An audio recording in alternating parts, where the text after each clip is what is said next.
Hi, I'm Yulia, and this is Burning Questions, recorded from my house because our office is currently under renovation from a ballistic missile attack. And the topic that set the internet on fire this week is what's going to happen if Europe and the United States get a divorce, so to speak. And helping us make sense of the subject is going to be Andreas Umland.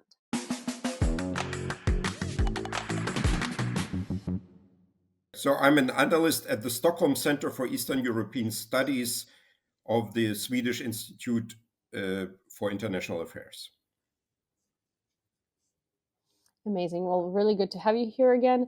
I wanted to talk today a little bit about Donald Trump and sort of, I guess, the perception that, I believe that he is a threat to Europe and he's a threat to the world, but the perception of him being a threat to Europe and the threat to most of the democratic world, and how the European nations are very clearly united in the idea that we need to go into crisis mode because things are about to turn into chaos, but there is no unity in terms of how to fight against it. What do you think about it?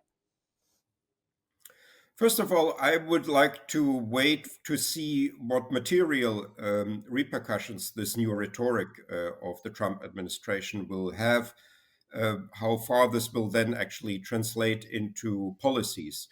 I still have the maybe somewhat unfounded hope that this is all sort of tactical or temporary, and that at the end of the day, the real switch in policies and in decisions will not be as dramatic as it now looks after these statements by Trump. But if this is indeed an announcement of what is to come in terms of real policies and decisions, this will be indeed a new world. And then the European countries and also the other allies of Ukraine around the world, from Canada to Japan, will have to rethink their relationship to Ukraine and their policies to Ukraine, because obviously there is a gap to be filled then, and this will be quite a challenge for these countries because they don't have the capacity of the United States, especially concerning military affairs. For me, the eventually most crucial issue in all of this is what happens to NATO, and not so much in terms of an enlargement of NATO. I don't think this is very likely to happen anyway.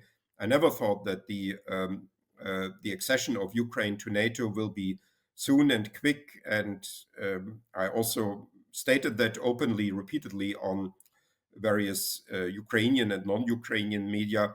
But rather, the question is whether NATO, as it currently exists, will continue to function, and whether, in particular, the security guarantees that the US has given within NATO, being a NATO member country, are still valid for the European countries, for the European member countries of NATO. And I'm not talking here about Ukraine or other non-NATO countries, but rather about the NATO countries, and especially, of course, the frontier state, the front line, so to say, countries, Finland, Estonia, Latvia, Lithuania, and Poland, Norway, one could also add, that have actually a border with Russia, and that will be, of course, very interested in whether Article 5 still applies. And if we can come to a position of the United States that the United States may withdraw from Europe, but will still uphold Article 5 fully for the member countries of NATO, then I think this would be a situation where then the European countries could think what they will do next with regard to Ukraine, and where they would be reassured in their own security, and then could proceed from this and then think about, for instance, what kind of troops to send to Ukraine, what kind of help to provide for Ukraine, and how to fill this gap that is currently left by the US. Well, with that, there is a follow-up question, right? So Ukraine has $500 billion of rare earth minerals, right? And I was talking to someone a couple of days ago who seem to believe that if Ukraine offered that as an investment to Europe in order to switch to wartime economy and start producing more, because obviously for Europe to start producing more weapons, which the capacity would be there, it would just take a lot of time, right? And it would need a huge initial investment. Do you think that the 500 billion that Zelensky recently refused to sign with Trump because it was kind of because it was basically economic slavery for Ukraine would be a good enough motivation for the European countries to start producing more and moving towards a wartime economy? That's a good question, and it may also be still an issue the that Ukraine should raise with the U.S. And perhaps to get Trump to reverse his course. It was, of course, already done so in 2024, but in the so-called victory plan of Zelensky, this issue appeared first of these rare earth material that could be then used by the US and by other countries. The I think the issue here may be that this is not yet fully realized, the importance of Ukraine in this regard in the European Union. At least that's my perception. The US seems to have, or at least Trump seems to have, a better understanding of this. But this is indeed something with which Ukraine can work and should work, and which is indeed then a positive prospect also for Ukraine. In any way, I think the excavation of these rare earths will demand investment. So this is, as far as I understand, this is not easy to do, and is not perhaps anyway for Ukraine to do by itself. So indeed, that is something that should be perhaps better communicated across the world, with perhaps other countries also joining, so to say, such an alliance, and then being also part of those countries that then will basically benefit from these rare earth that are there in Ukraine. Well, it does seem like the Trump administration is not interested in, in using the rare earth minerals as sort of a payment for encouragement to help Ukraine further. They're trying to use it as a payment for what they have already done, which obviously, coming from the Trump administration and Trump himself, is at a very overinflated number from what it really is. And it does kind of equate to economic slavery, which is something that I guess Ukraine, well, not I guess, but I know Ukraine is not, it's not something Ukraine would be even thinking about. And it doesn't seem like Trump wants to be thinking about anything else. But that also brings me to a follow up question. So, a lot of Americans, especially those that support Trump, seem to have the idea that if Trump pulls out of NATO and if the European American alliance is broken and there is sort of no relationship, the only people suffering from that are going to be the continental Europe and obviously everybody else that the U.S. has been helping throughout this time. What are the repercussions from the United States of losing an ally such as Europe? One should perhaps remember that the only case in which Article 5 was so far brought into function was after the 9/11 attacks, when then the European countries joined the operation that the US, in response to this attack in 2001, started in Afghanistan. So that was actually exactly the reverse of what many people thought NATO would be about, namely that the US would be helping the European and protecting the European countries. What you then had actually, in fact, was European help for the US, and that simply illustrates the importance of NATO for the US. And the US will simply be weaker internationally if it is outside NATO. It's still it will still be a superpower, but of course, the joint power of the whole Atlantic alliance, including the European countries, is much higher with the Europeans included than just the US on its own. So that is actually an irrational approach. It reminds me a little bit of what Britain did with Brexit in 2016, when there was also this widespread narrative that somehow Britain would be better off outside the European Union. And that was a very popular idea that basically the European Union is a ripoff and it's not beneficial for Britain, and it's just some sort of cosmopolitan project or something like that. And then when Britain then left the European Union, then it turned out that this is actually very problematic for Britain, for British industry, for British trade, for British science, and so on. And now we have a majority of Brits who want to be their country to be a member of the European Union. So you have then these absurd situations created by these initially absurd narratives that, however, become very popular. And something like that could then also happen to the US, and that the US may find then itself in a situation where it may need European help in a confrontation with another country, let's say with China.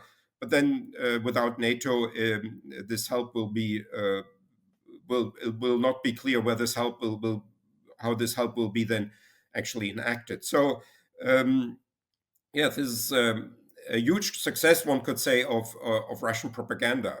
I think that is a part of this. That's not the only source of these sort of false narratives, but it's certainly something that is also supported very much by the Russian propaganda machine. Now, speaking of Russia, so I mean, we're going off a lot about going off of a lot of what Trump has said in the past couple of days and weeks. So he did seem to hint that he would be very open to having a partnership with Russia, and that there are a lot of economic benefits that U.S. has missed out on by, isolating Russia. So it does seem like he is toying with the idea of de-isolating Russia, and not only de-isolating Russia, but also bringing on Russia as a strategic partner. What would happen within NATO and within the Europe America alliance and within the world in general if the US and Russia became strategic partners? That is an interesting scenario. I mean, that would change lots of things. Indeed, what I see here is an attempt of the Trump administration to loosen the alliance between China and Russia and to somehow bring Russia into a sort of Western camp, which is I think a ridiculous idea. Russian imperialism has its own history and its own driving forces, and Russian foreign policies are not made in Washington or in Brussels or somewhere. That is also something that the Germans, I think, believed for a long time, that they could, in Berlin, so to say, decide where Russia will go. And now Washington is also trying to do that. Russia has its own logic of behaving internationally, and for now, I think the Chinese-Russian alliance is so close that I don't think that any of these attempts will have any success. So it's I think a double misinformation. I think it's a disinformation by Russia about what the sources of this conflict are, what Russia's aims are, but it's also, I would say, the absurd situation that we have now. It's an auto misinformation. It's a self misinformation by people in Washington that tell themselves stories that are simply fantasies and that are not going to work, and that will be very costly for the US, and that will not have any positive results for the US, and that will leave the US in an absurd situation um, comparable to what we have now with Great Britain being outside the European Union, but with the majority of Brits wanting their country to be inside the European Union. Well, I think that even bigger sort of misconception with what's happening between the US and Russia is that the Trump administration seems to believe that they can make they can bring Russia into their sphere of influence, and they can sort of guide Russia, and they can kind of like preside over Russia. And Germany seemed to think the same, because Germany was the leader of the European Union in terms of GDP. As in, like, a lot of the times when we talk about the European Union de facto, we think that Germany is the strongest country there. But what ends up happening is Russia ends up absorbing you, and Russia ends up basically ruling you, because they put in so many kind of hinges into their partners, that at the end of the day you're fully dependent on them, which was what we saw in Germany in 2022, when everybody was giving up Russian Russian gas and Russian oil, and Germany had the hardest time doing so because they had tied themselves so closely to Russia. And also, well, Germany has a very long history with Russia too, and there are a lot of like Russlanddeutsche and a lot of other problems, I would call them, within the country in that matter. But would you agree with that? Would you agree with this misconception that the US thinks that they can kind of like puppeteer Russia, but in most cases where Russia is involved, it ends up being vice versa? We had earlier attempts of resets in Russian American relations, and they usually had no results. And they rather increased Russian aggressiveness. Let's remember the Second Chechen War, the Russian invasion of Georgia, the annexation of Crimea, and so on. These resets, they had no successes. And I think the Germans now have learned, or the majority of Germans, let's put it that way, have learned the lesson. The major centrist parties now are in Germany in agreement that there's no cooperation possible with this Russia. It would have to change fundamentally. Not all parties are of this opinion. We have the right-wing radical Alternative for Germany that indeed thinks that Germany should leave the European Union and should instead develop relations with the Eurasian Economic Union, dominated by Russia and with China. Also, similar voices can be heard on the radical left. But the main centrist parties, I think, they have now a more realistic assessment of Russia and the situation in Eastern Europe. And now we have suddenly in the US again these fantasies about some sort of reset with Russia, and with the idea that somehow the US can push Russia in a certain way. I think Russia will play this game with great delight and will try to get out as much as it can from it.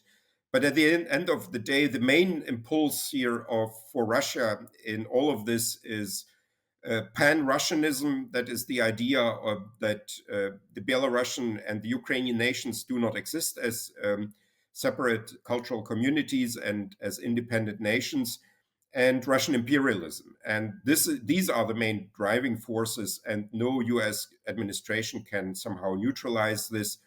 And the partner for implementing this, the primary partner for Russia, is China rather than the US. So that will all end I think, in disaster then for the Trump administration. I think there's also a big risk here for Trump to then end up with a result that will be very embarrassing. And one hopes that this sort of that these risks will be properly assessed in Washington, and out of self-preservation, that there will be still a change of course by the Trump administration. Well, I think what fears I have about this is that normally a Russian American reset never works out, because America is a democracy. And like, of course, there are many people that will argue, American imperialism and stuff and all of these things. But general progression of the United States and its government in the past like 50 or so years, right, has been for more rights for people, separation of church and state, less less persecutions of any kind of more job opportunities. Obviously, healthcare, we're not going to mention. I don't think America ever was ever going to the path of letting their objectively most wealthiest people in the world economy, right, have reasonable healthcare. But general pathway has always been more towards human rights and more towards civil liberties, right? However, right now, what Trump is doing to the United States, or at least what he wants to do to the United States, is a lot more synonymous to Russia than it is to what the course of the American government and America as a country has been. There are a lot of things that are being reversed. There are women dying in hospitals because they're being refused critical care in the name of theocracy, right? So which is not even like I don't even think that happens in Russia, which is how bad it is. I think in Russia, up until up until their full scale invasion, you could actually freely get abortions, no problem.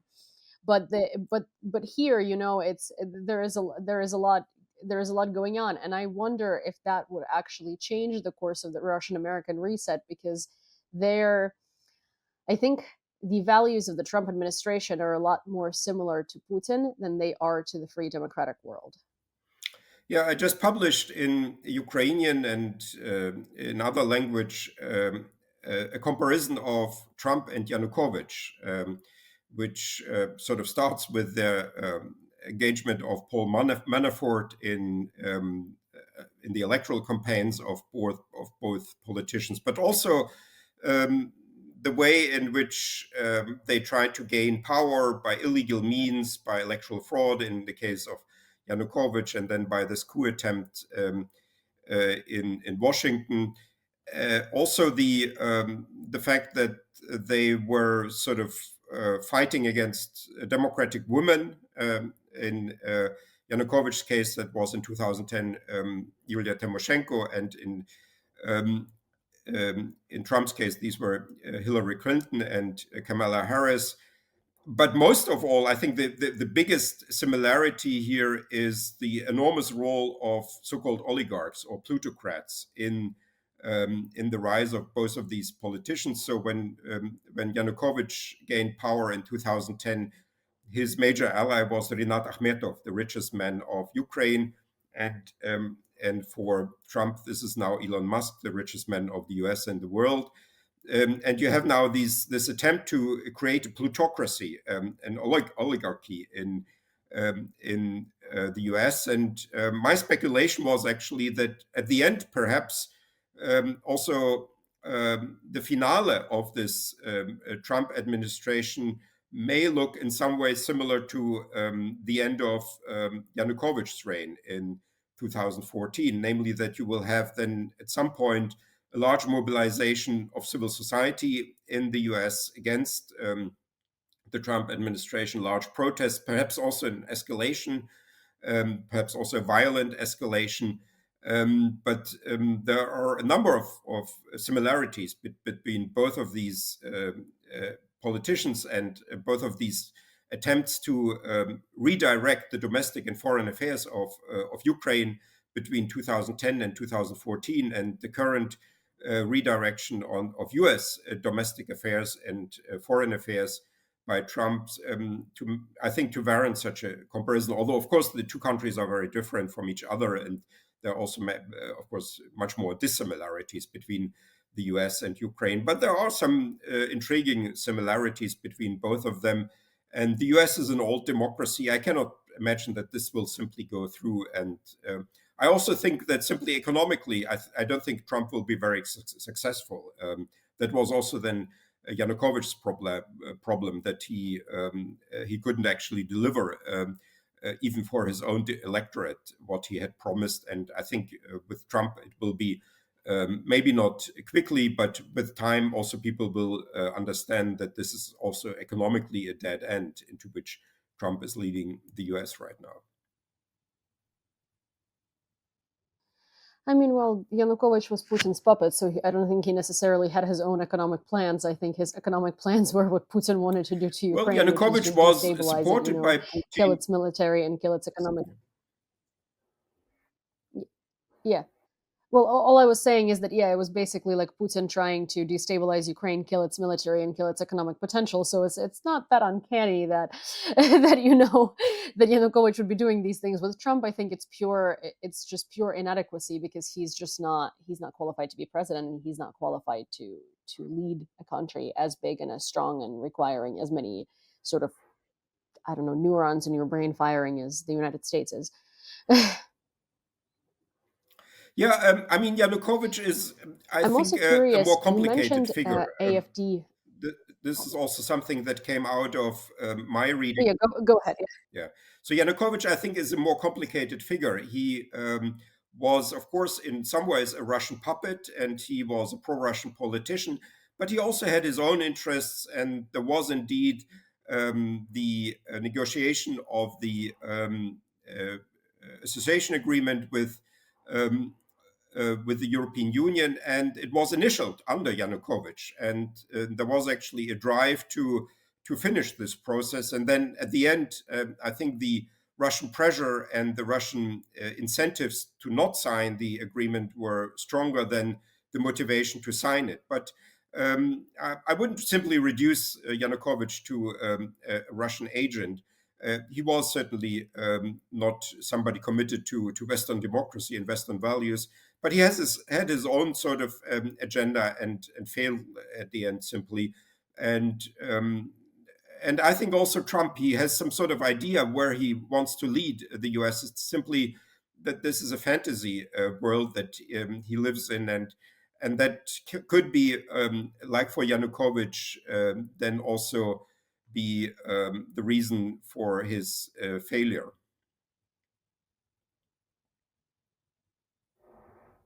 For his downfall, yeah. Well, there is also this idea that the United States and Trump, because of his connections to Putin in the 80s and their sort of friendship and Trump economic ties to Russia, a lot of the people, and including in American House of Representatives and the Senate, seem to think that Trump is subservient to Russia.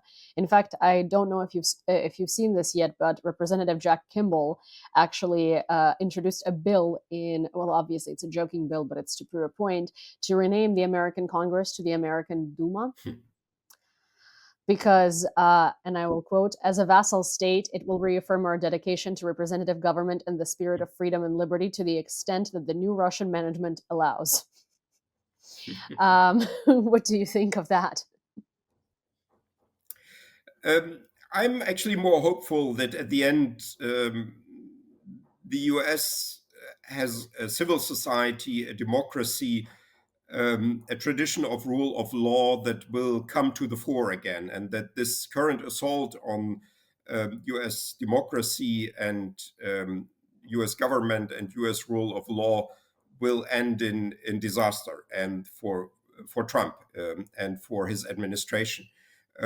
So that's why I think we will not see simply a takeover of Trump of this country and of the U.S. political system. There will be resistance, and there will be a protest movement, and there will be perhaps something like the Euromaidan in the end, also in the U.S., and a revolution of dignity.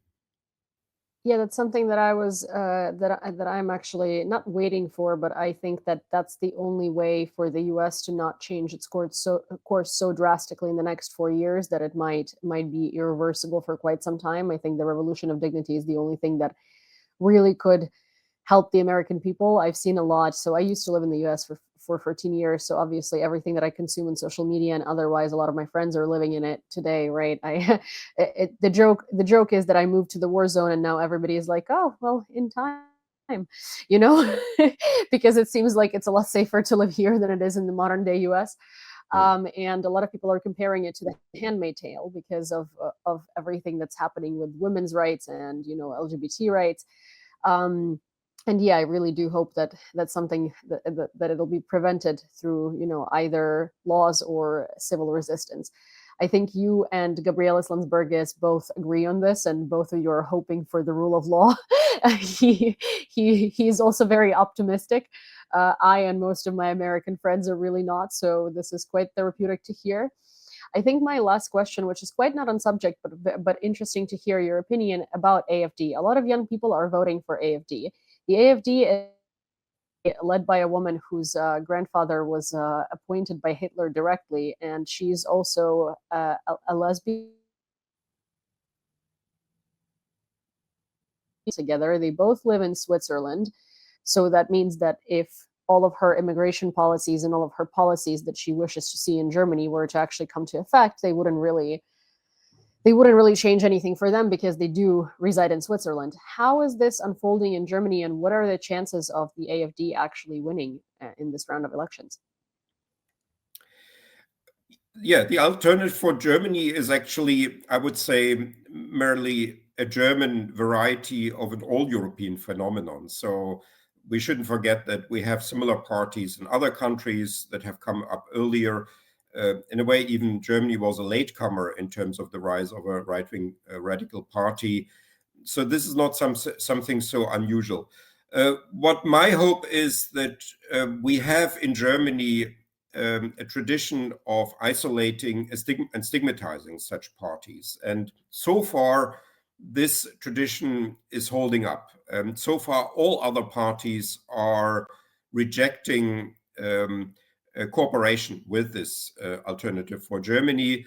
And there's a name also for this Brandmauer firewall against the far right. That is also an approach that is distinct from other countries. For instance, there's no such firewall in Austria, which is very similar to Germany, but where the center right has cooperated with the far right in government. In Germany, fortunately, there's a different tradition, and therefore, even if the support for the alternative for Germany will probably rise in the upcoming elections this week, this party will in the parliament have a faction, but it will remain isolated and it will remain stigmatized and will not be part of the federal government, and also will, I think, not be a part of any regional governments. On the local level, this is slightly different. I guess there will be cooperation between the center right and the far right, but so far, I think the risks are not as high in Germany as perhaps in other countries, where, for instance, in France, the next president could be from the far right, and or what we have now, the situation in Austria, that the strongest party is actually the far right, and the next chancellor may be coming from the far right. So in Germany, there's still this firewall against the far right working, and for the time being, I think it will be also remaining, and therefore there are risks. But if we believe the current opinion polls, then the far right party will get to around 20, 21, maybe 22%. Maybe even somewhat more, because the opinion polls may not pick up all of the AfD, Alternative für Deutschland, support. But even then, the party will remain in the opposition and will not be part of the government. Understood. In other words, in layman's terms, you're not worried, and that's also good to hear. Well, thank you so much for joining me today, and thank you for answering a marriage of my questions that are all very, very politically charged, obviously, and difficult. So thank you so much for doing that, and I really hope to see you here again. Yeah, thank you. Thank Would you. be glad to do that again. Well, hopefully this conversation was as interesting and as fruitful and productive for you as it was for me. And if you would like to hear more conversations like this, please don't forget to subscribe to this channel and also turn on all of your notifications so you don't miss when the next one comes out. Of course, send this video to a friend and give it a like. And I would love to hear from you in the comments down below. So leave me your questions, suggestions, and opinions. I read all of them and they help me greatly. See you next time.